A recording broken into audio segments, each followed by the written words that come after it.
Un veterano terminó viviendo en su camioneta con su perro tras perderlo todo, pero cuando intentó construir un refugio en el terreno de su abuelo, el ayuntamiento le clavó un cartel de expulsión. Detrás de esa orden estaba el concejal Hale, que quería el lote limpio para su proyecto comercial, aunque para otros sí firmaba exenciones urgentes. Pero Jack encontró una vieja cláusula legal, y la comunidad que nadie esperaba se puso de su lado. Y solo escuchen cómo se dio vuelta esta historia y por qué al final la justicia habló con martillo y madera. Jack Miller había servido 16 años en los Marines. No era de los que se quejaban ni buscaban atención. Pero desde que una lesión en la espalda lo obligó a dejar el trabajo de construcción, su vida había empezado a desmoronarse, pieza por pieza.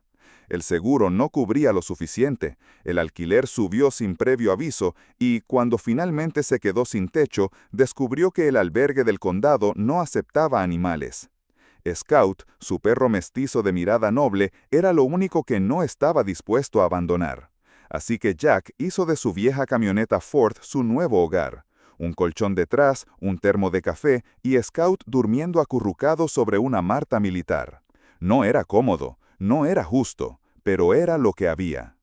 Aquella tarde, como tantas otras, condujo hasta el único lugar que todavía le ofrecía algo de paz, un lote baldío en las afueras de Millbrook. El terreno no era grande ni bonito, pero tenía historia. Había pertenecido a su abuelo, un hombre callado que cultivaba manzanas y le enseñó a Jack a trabajar con las manos. Allí, de niño, Jack aprendió a usar un martillo, a plantar recto, a respetar la tierra. Por eso, cuando vio el cartel naranja clavado en el poste de madera, algo se rompió por dentro. No ocupar, propiedad en litigio, decía en letras negras y secas. Debajo, el sello del ayuntamiento y la firma impresa de una tal Paula Green, inspectora de códigos. Jack bajó de la camioneta en silencio. Scout lo siguió. Caminó hasta el cartel, leyó cada palabra y sintió que la rabia le apretaba el estómago. ¿Litigio? ¿Desde cuándo? Aquel terreno estaba limpio, sin deudas, sin basura, sin uso. Solo pasto seco, un par de árboles torcidos y los recuerdos de una infancia que ahora parecía tan lejana como su uniforme. No tardó en saber lo que pasaba. Los rumores corrían por todo el pueblo. El concejal Richard Hale quería convertir esa zona en un gran estacionamiento para un nuevo centro comercial. Hacía meses que hablaba de desarrollo estratégico, inversión local, progreso estructural. Lo que no decía en público era que aquel lote, el de su abuelo, estaba justo en el centro del plano. Jack no tenía abogado, no tenía influencias, lo único que tenía era ese terreno, y a Scout. Cuando llegó la camioneta del ayuntamiento, bajó una mujer de mediana edad, con chaleco reflectante, una carpeta bajo el brazo y una expresión imperturbable. Era Paula Breen. Se presentó con educación, pero su tono era técnico, casi impersonal. «Señor Miller», dijo, mirando su tabla, «no está permitido residir en un vehículo motorizado dentro del límite urbano. Ya hemos recibido 3 quejas. La propiedad figura como suya, pero está bajo revisión por uso impropio». Jack no respondió de inmediato. Paula continuó, como si leyera un manual. «Cualquier ocupación en un vehículo está sujeta a infracción. Las multas se acumulan por día. Le recomendamos buscar asistencia en los servicios sociales del condado». Jack sintió el impulso de responder, pero se contuvo. Scout se sentó a su lado, como siempre hacía cuando algo no iba bien. Miró a Paula con la cabeza ladeada como si también esperaba una explicación. «¿Y si no tengo a dónde ir?», preguntó Jack con voz firme, sin levantarla. «Este terreno es mío. No molesto a nadie, no dejo basura, no hago ruido». Paula dudó un segundo, pero volvió a su tono profesional. «Lo entiendo, señor, pero estoy aquí para aplicar el código. No puedo hacer excepciones». Jack apretó los dientes. No pidió caridad, no pidió ayuda, solo pedía que no lo sacaran del único lugar donde aún se sentía alguien. Aquel cartel naranja no era solo una advertencia, era una sentencia. Una forma elegante de decirle, aquí tampoco perteneces. Scout, sin moverse, apoyó el hocico sobre la bota de su dueño, y en ese pequeño gesto, una muestra silenciosa de lealtad, se resumía todo lo que Jack necesitaba defender. Aunque fuera con clavos, madera y paciencia, aunque nadie creyera en él, aún. El sonido metálico de la grúa retumbó más que cualquier discurso. No hubo advertencia, solo una nota adherida al parabrisas, firmada por el Departamento de Tránsito. Ordenanza de remoción, decía. A los pocos minutos, la camioneta, su hogar, su refugio, desaparecía por la calle arrastrada por una cadena. Jack se quedó inmóvil en la acera, con la mochila colgada de un hombro, una caja oxidada de herramientas en una mano y el tazón azul de Scout en la otra. No preguntó a dónde la llevaban. Sabía que sin pagar la multa y sin dirección legal no la recuperaría. Esa noche durmieron bajo un puente peatonal, entre vigas frías y el eco lejano de autos. Scout se acurrucó junto a él, temblando levemente. El viento soplaba sin prisa, pero con intención.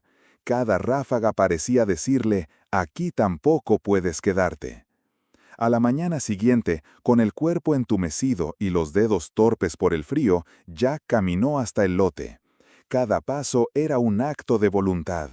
No había cama, no había motor que los resguardara. Solo la tierra seca que aún llevaba las huellas de su infancia y las de su fracaso. Pero ahí, frente a esa parcela polvorienta, algo dentro de él se endureció. La rabia del día anterior ya no quemaba, dolía. Y ese dolor se transformó en decisión. Construir. No para desafiar a nadie, sino para existir. Para tener un rincón donde Scout pudiera dormir sin sobresaltos. Para demostrar, aunque fuera con tablas y clavos prestados, que él todavía podía hacer algo que valiera la pena. Entró a la pequeña caseta de herramientas al fondo del terreno. Su abuelo la había construido hacía décadas, y aunque el techo estaba vencido, aún quedaba una caja metálica con bisagras oxidadas y olor a aceite viejo. Dentro, entre clavos, tornillos y fotos descoloridas, encontró un sobre doblado en 4. Era el título de propiedad, el nombre de su abuelo, luego el suyo, y al final, como un apéndice olvidado, un adendum firmado en 1958. Lo leyó con el ceño fruncido. Autorización para estructura temporal sin cimientos de hasta 180 pies cuadrados destinada a actividades agrícolas. Jack parpadeó. Eso no era una casa, pero era algo, era papel. Y el papel, aunque frío, aunque distante, también podía cortar a favor. Se arrodilló en la tierra helada y trazó con un palo un rectángulo, 12 por 12 pies. Scout lo miraba curioso, ladeando la cabeza. Jack amarró una cuerda entre 2 estacas y la movió formando ángulos. Scout la siguió como si jugaran al escondite. «Esto no es una casa», murmuró Jack para sí. «Es un refugio, temporal, como la cláusula». Sabía que Paula no era su enemiga. Tenía un trabajo, seguía protocolos. Lo que buscaba no era arrasar con él, sino cumplir con un manual de cientos de páginas. El problema no era ella, era el sistema que no ve a las personas detrás de las excepciones. Y del otro lado, Hale necesitaba que el lote quedara vacío cuanto antes. Cada semana de retraso ponía en riesgo el proyecto del centro comercial. Para él, Jack era solo una piedra en la maquinaria, un retraso, un número que no cerraba. Pero Jack ya no era solo un número, tenía algo, una cláusula, un fragmento de papel que podía abrir una puerta. La esperanza no llegó como una gran revelación, fue una idea silenciosa, concreta. Si lo hacía sobre correderas de madera sin cimientos, podía ser legal. El aire seguía siendo frío, el futuro incierto, pero por primera vez en semanas Jack tenía un plan. No uno grande, no uno perfecto, uno posible.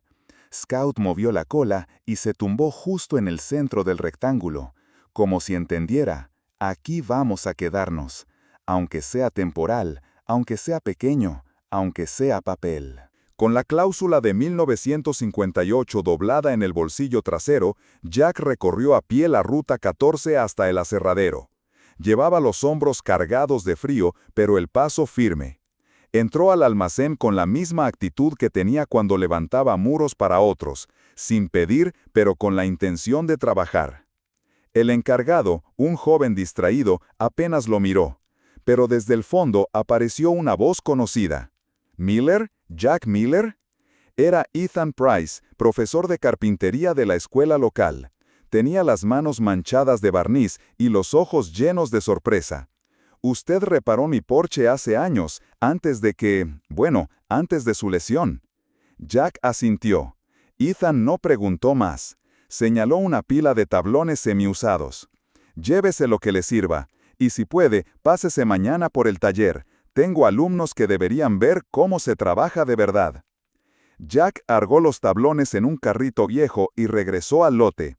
Esa misma tarde, María Collins, la vecina que solía plantar girasoles cerca del buzón, se presentó con un termo lleno de café caliente y un montón de pallets desarmados. «No es caridad, Jack», dijo con firmeza, «es comunidad, y todos necesitamos un poco de eso, ¿no?». Con martillo en mano y Scout vigilando desde una sombra, Jack empezó a levantar las primeras paredes. Cada golpe en la madera era más que construcción, era resistencia. El marco tomaba forma y con él el conflicto crecía. Una mañana, Paula apareció en su coche del ayuntamiento. Bajó con su carpeta y su cinta métrica. Observó, midió, anotó. Sin permiso no puede cerrar las paredes, esto ya no es solo una estructura temporal abierta. Jack, con las manos cubiertas de polvo y aserrín, sacó la hoja amarillenta del bolsillo y se la mostró. La cláusula lo permite, hasta 180 pies, sin cimientos. Es legal. Paula frunció el ceño. Lo decidirá el comité en 30 días. Hasta entonces no puede continuar. Pero no estaban solos. Lo que Paula no sabía era que en el otro extremo de la ciudad, Richard Hale ya había enviado un correo urgente. Demolición programada de estructuras no autorizadas 10 días restantes. Para él, el tiempo no era cuestión de justicia, sino de calendario financiero. Cada día sin derribo era presión de los inversores. Y Jack, con sus tablas y su perro, se había vuelto un obstáculo muy incómodo.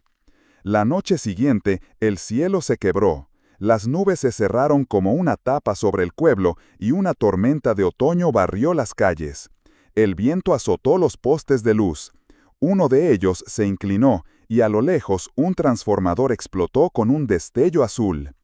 Jack se protegía dentro de su estructura incompleta, cubriendo con lona lo que podía, cuando escuchó voces cerca de la calle. Scout ladraba, inquieto. Paula, empapada, corría hacia su coche mientras hablaba por teléfono. El tono de su voz no era el habitual, no era técnico, era pánico. «No puede salir del sótano, el agua sube, no responde, papá». Jack no dudó. Cruzó la calle bajo la lluvia y sin hacer preguntas, siguió a Paula hasta la vieja casa colonial de su padre. Al llegar, escuchó los golpes desde adentro. El acceso al sótano estaba bloqueado, pero una pequeña ventana lateral daba paso. Ató una cuerda a una viga del porche, improvisó un arnés con la lona de su construcción y con una calma que venía de otros tiempos, tiempos de patrullas nocturnas y rescates en terreno hostil, descendió. Scout, mojado hasta los huesos, ladraba marcando el ritmo desde afuera, como si guiara la operación. Minutos después, Jack emergía con el anciano en brazos, empapado, débil, pero vivo. Paula cayó de rodillas junto a su padre. El cabello se le pegaba al rostro. Su voz, quebrada, apenas logró decir, «Gracias, no sé cómo». Jack no respondió. Se limitó a sentir y cubrir al hombre con su chaqueta. No esperaba aplausos, no buscaba cambiar opiniones. Solo hizo lo que había que hacer. Pero en esa noche de cables chispeando y lluvia feroz, algo cambió. Paula lo miró distinto.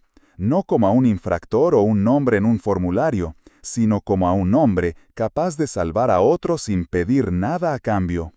Y con ese cambio de mirada también cambiaría, poco a poco, la percepción del público. Lo que antes era tensión y duda, ahora se convertía en respeto. Sin embargo, al amanecer, Jack supo que su batalla no había terminado. Porque mientras Scout dormía agotado en el porche a medio construido, otro correo salía desde la oficina del concejal Hale. Reforzar orden de demolición, 10 días, sin excepciones. La tormenta había pasado, pero otra, más silenciosa, apenas comenzaba. El salón del ayuntamiento estaba lleno, más de lo habitual. Algunas caras eran conocidas, vecinos, profesores, hasta 2 alumnos del taller de carpintería. Pero también había cámaras locales y funcionarios con trajes recién planchados. En el centro, una mesa de madera con 5 miembros del comité de zonas. A un lado, Jack. Al otro, el concejal Richard Hale. La sesión comenzó con formalidades. El presidente del comité leyó el expediente en voz alta. Asunto 14C. Solicitud de demolición de estructura no autorizada en parcela registrada a nombre del señor Jack Miller. Hale fue el primero en hablar. Se levantó con un portapapeles y proyectó imágenes en una pantalla. Renders brillantes, zonas verdes, filas de autos bien alineados. Millbrook necesita crecer, dijo con voz segura. Este proyecto traerá empleos, ingresos y seguridad. Pero no podemos permitir que una estructura improvisada, sin licencia, retrase el progreso. Hizo una pausa, y su tono cambió. Solicito formalmente que se derribe la chabola ilegal construida en esa parcela. El silencio fue pesado. Algunos asistentes bajaron la mirada, otros murmuraron. Entonces Paula Green pidió la palabra. Caminó hasta el atril sin dramatismo, pero con firmeza. No levantó la voz, no hizo gestos, solo habló con la serenidad de quien conoce el reglamento mejor que nadie. La estructura en cuestión, comenzó, se construye sobre correderas, sin cimientos, y no supera los 180 pies cuadrados. Existe un adendum de 1958 que autoriza ese tipo de edificación con fines agrícolas siempre que no represente un riesgo. Hizo una pausa y miró al comité. No hay riesgo. El propietario ha seguido los criterios técnicos que se le indicaron. El código permite variaciones razonables en circunstancias especiales, y esta lo es. Algunos miembros del comité asintieron en silencio. Hale frunció el ceño. Pero entonces vino el giro inesperado. Paula sacó una carpeta del bolso y la colocó sobre la mesa. Además, quiero presentar una respuesta a una solicitud pública de registros realizada por el señor Miller con ayuda del señor Ethan Price. Abrió la carpeta y extrajo varios correos impresos. En ellos se confirma que la oficina del concejal Hale concedió extensiones provisionales a los desarrolladores del centro comercial, permitiendo la instalación de una caseta eléctrica sin inspección previa, por urgencia del proyecto. Un murmullo recorrió la sala. Ya no era un debate sobre una cabaña, era una cuestión de equidad, de cómo las reglas se aplicaban con rigor a unos y con flexibilidad a otros. Hale se removió en su silla. Su discurso de progreso había quedado desnudo ante los hechos. El presidente del comité pidió orden. Jack fue invitado a hablar. Caminó hasta el atril sin papeles, sin pantallas, sin nada más que su voz. «No estoy aquí para pelear», dijo, mirando al frente. «No busco lástima. Solo quiero vivir tranquilo, pagar mis permisos y que mi perro tenga un rincón seco donde dormir. No le hago daño a nadie. Solo estoy intentando empezar de nuevo». Un silencio distinto llenó el salón, uno respetuoso, humano. El presidente llamó a votación. 1 a 1, los miembros alzaron la mano. 3 a favor, 2 en contra. «Decisión aprobada», dijo el presidente. «Se concede una variación limitada. El señor Miller podrá terminar su estructura temporal siempre que instale detectores de humo, un extintor, sistema eléctrico certificado y una estufa segura». Antes de que Jack pudiera reaccionar, una voz se alzó entre el público. «Yo lo hago», dijo Luis Ortega, maestro electricista, desde la tercera fila. «Sin costo, yo firmo la instalación». Aplausos, no masivos, pero sinceros. Un estallido breve de alivio colectivo. El presidente levantó su martillo de madera y lo dejó caer sobre la mesa. Toc.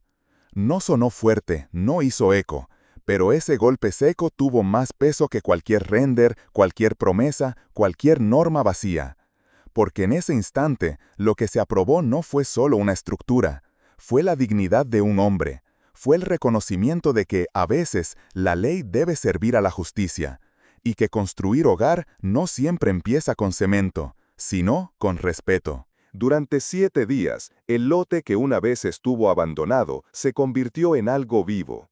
No había andamios profesionales, ni maquinaria de obra pesada, ni grandes presupuestos. Pero había algo mucho más fuerte: voluntad compartida.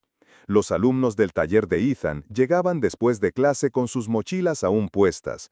Algunos apenas sabían usar un serrucho, otros, con más experiencia, medían, marcaban y cortaban con concentración. Jack, con paciencia y voz tranquila, les enseñaba cómo hacer uniones fuertes, cómo alinear marcos con un hilo, cómo no desperdiciar ni un clavo.